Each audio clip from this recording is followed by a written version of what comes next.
Hey guys, it's Sam. Welcome back to my channel. So today's video is going to be another one in my wedding planning series, and as you guys can tell, I am not in my normal filming space. I sort of thought that it would be kind of nice to almost separate my normal videos having to do with like makeup and beauty and those kind of things from these videos, this whole little wedding series thing.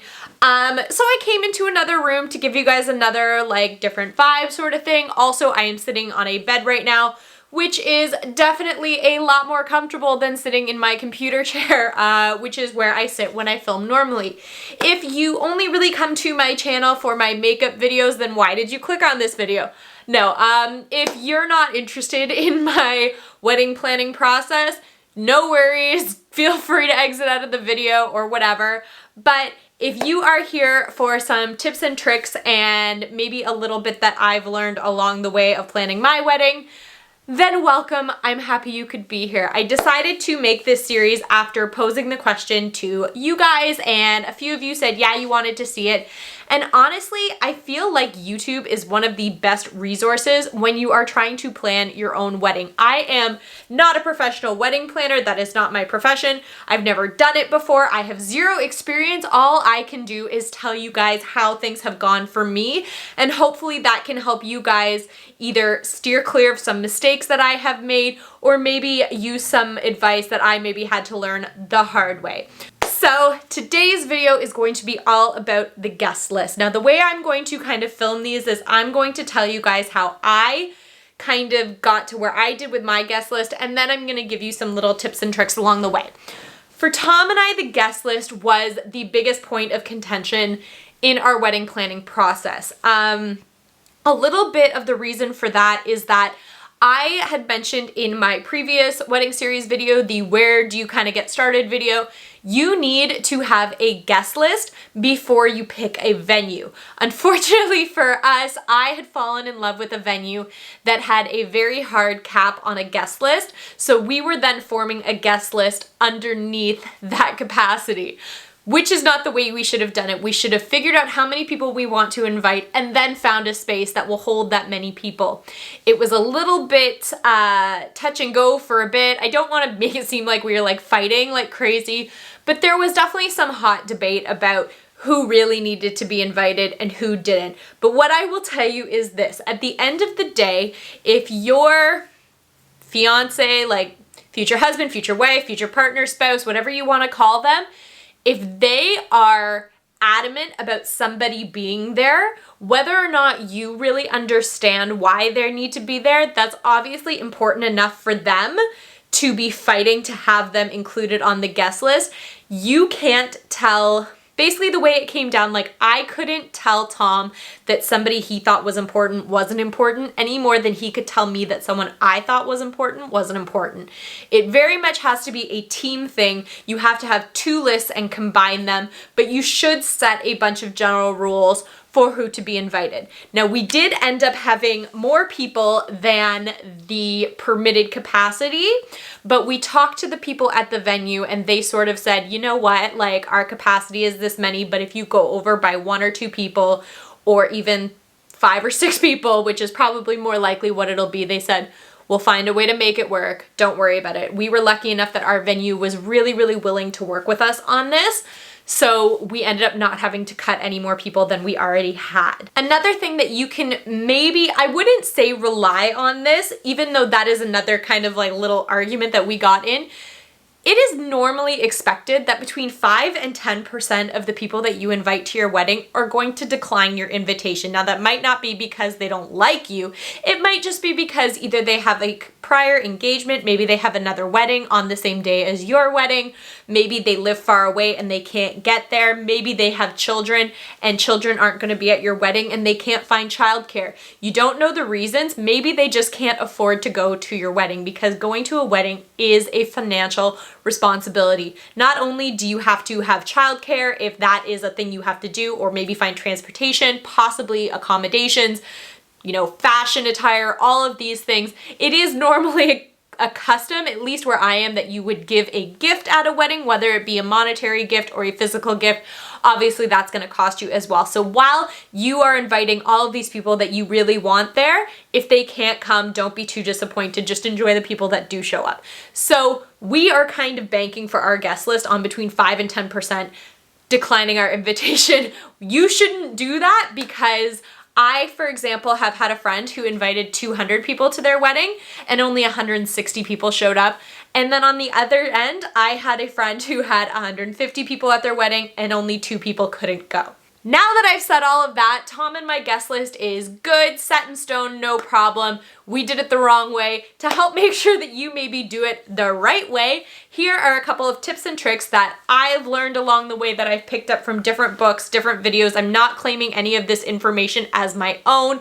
A lot of it I did get to on my own, but if I didn't, I will be referencing for sure this book here. This is a book that I picked up on Amazon. It was pretty inexpensive. I think I got it in a little bundle that came along with my wedding planner. But this is a book by Jessica Bishop that just says the Budget Savvy Wedding Planner and Organizer. It comes with checklists, worksheets, all sorts of things, and also a whole bunch of questions to ask yourselves about different aspects of your wedding. So I will be referencing this. I will link this in the bio below so that if you guys want to get a copy, you can do so. Also, I'm not writing in mine. I'm just using it for reference, so I'll probably sell mine when I'm done planning my wedding, because I don't plan on planning anymore. So the first thing that you need to do when planning a wedding is, whether you do this individually and come together later, or you sit down and you do it by yourself, you need to decide your VIPs.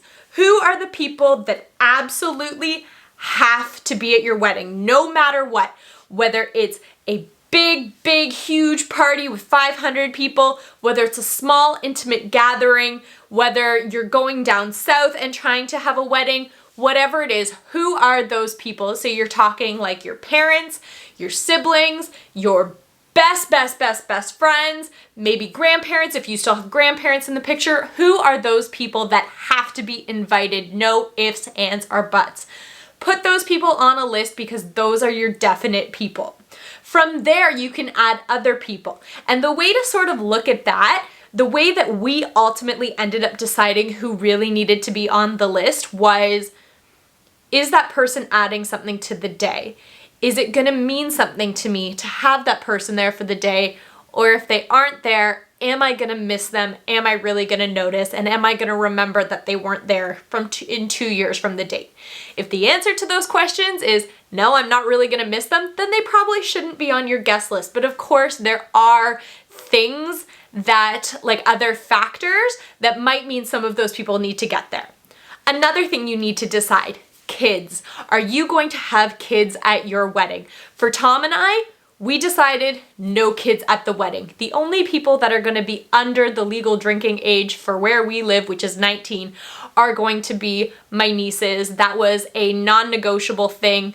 I'm very close to my sister. I'm very close to my nieces, and there aren't really any other. They're not really kids. By the time we get married, one of them is going to be 17, the other one will be 14. So they're not really little kids. They can watch themselves, they can entertain themselves. It was very different. It's not that Tom and I don't like kids. It's not that Tom and I don't eventually want kids. But what I find with kids at a wedding is this. Somebody's always got to be keeping an eye on them, whether that be their parents or somebody else that ends up entertaining them. There has to be something for those kids to be doing, otherwise they're going to get into trouble. So that might mean you have to be planning activities for kids. Are you going to include coloring activities? Maybe little games. Maybe if you're getting married outside, you include yard games. Another thing, depending on what kind of a ceremony you're having, I, for example, know that a lot of religious ceremonies do take a lot longer. Kids get bored. I can't tell you how many weddings I've been to where kids start whining and complaining that they're bored, and they get restless in their seats and they start rolling around in the aisles and wandering. It's very distracting for a ceremony when you want all eyes to be on you. Another thing that I've had a problem with in the past is the dance floor. Kids always want to get up and dance and have a lot of fun, but they honestly get in the way of the adults. I have been to a wedding where a kid ran into me and fell over, and then I felt like a horrible person because it looked like I knocked a child over on the dance floor when it was just him that wasn't paying attention to where he was going and I was stationary. I don't want any of that at my wedding. I want anybody that's there to be able to stay till as late as they want, not have to worry about getting their kids home to bed, and to also just enjoy themselves and not have to worry about where their kids are, who's watching their kids, who's entertaining their kids. So we decided no kids. Another thing that you can decide is, what family are you going to invite? Are you limiting yourself to just, immediate family? And by that I mean your parents, your siblings, your grandparents. Is that going to be it? Are you extending the invitation to aunts and uncles? From there, are you extending the invitation to cousins? Do you have a big family? Italians, for example, have to invite their whole families 90% of the time. So you get these huge Italian weddings that have like 400 people at them with some family members that you haven't seen for years.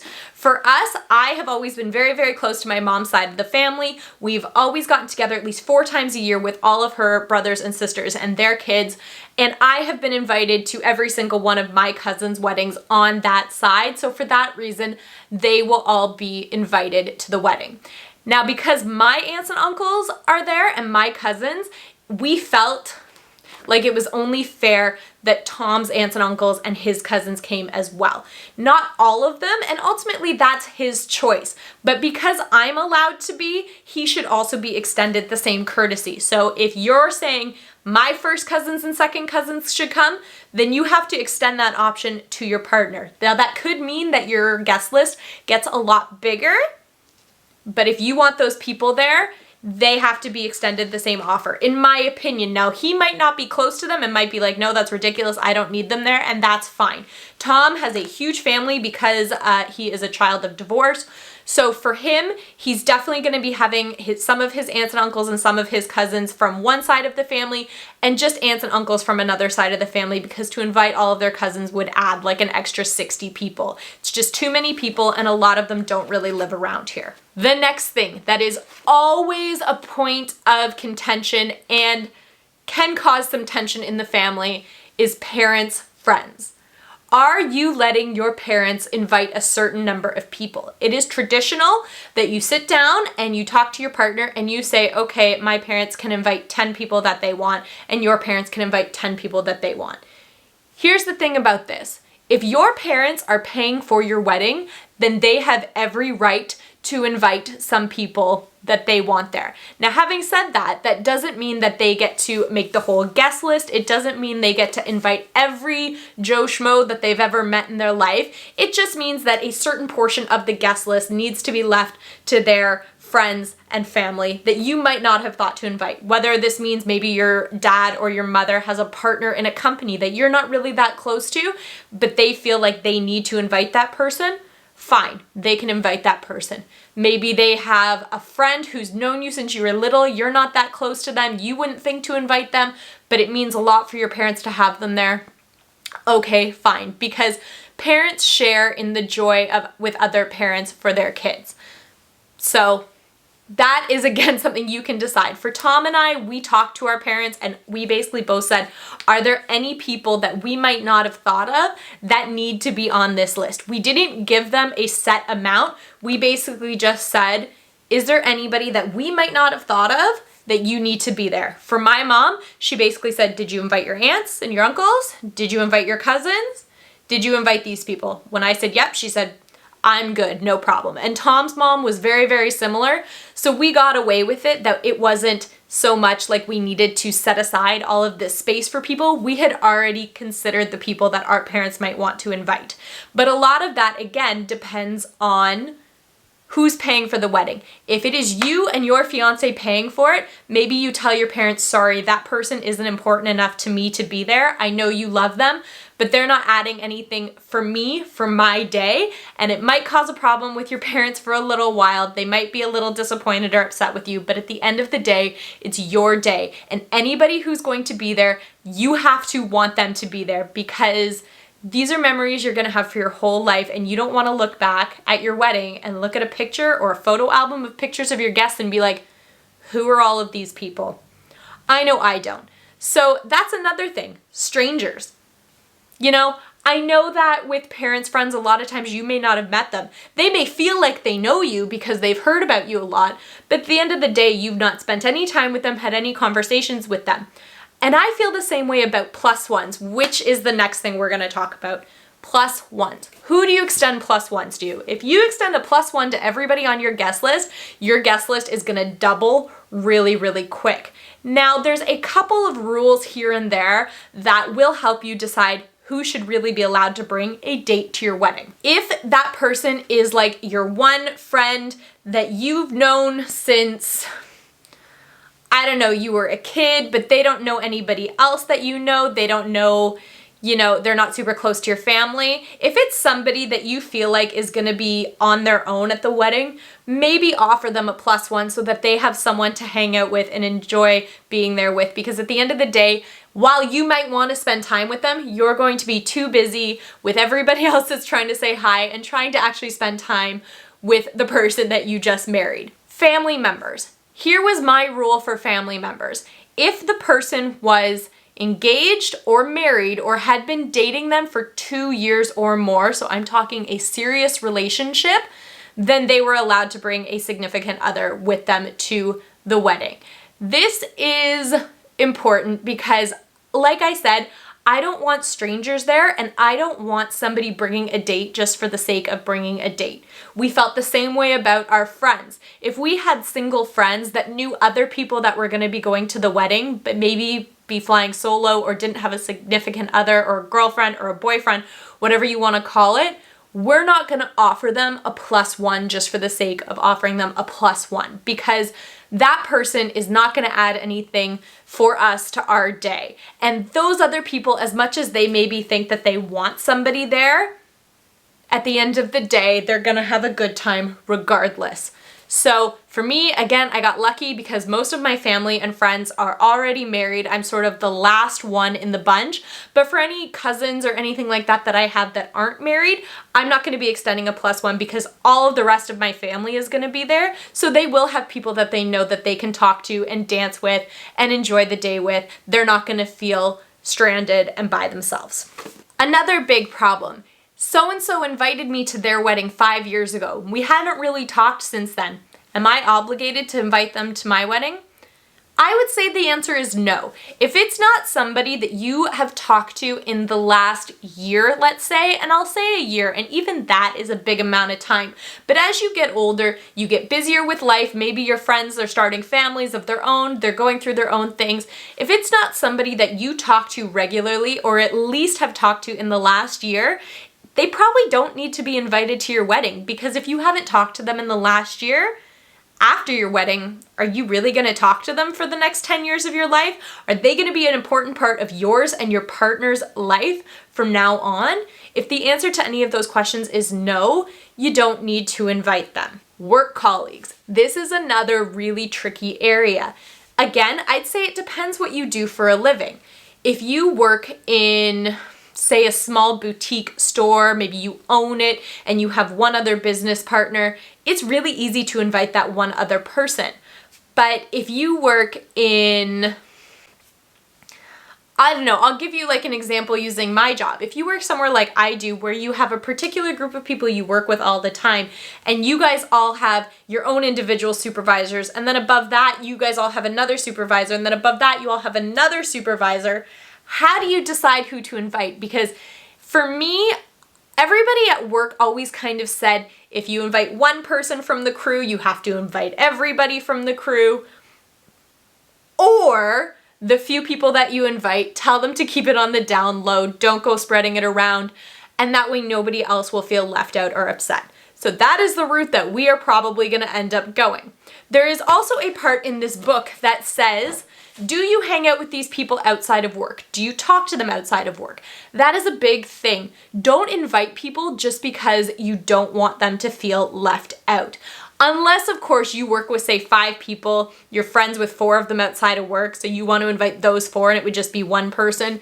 Maybe because it's just one person, extend that invitation to them as well, just so that they don't feel singled out or left out. But other than that, there is a point, like I said, in this book about your boss.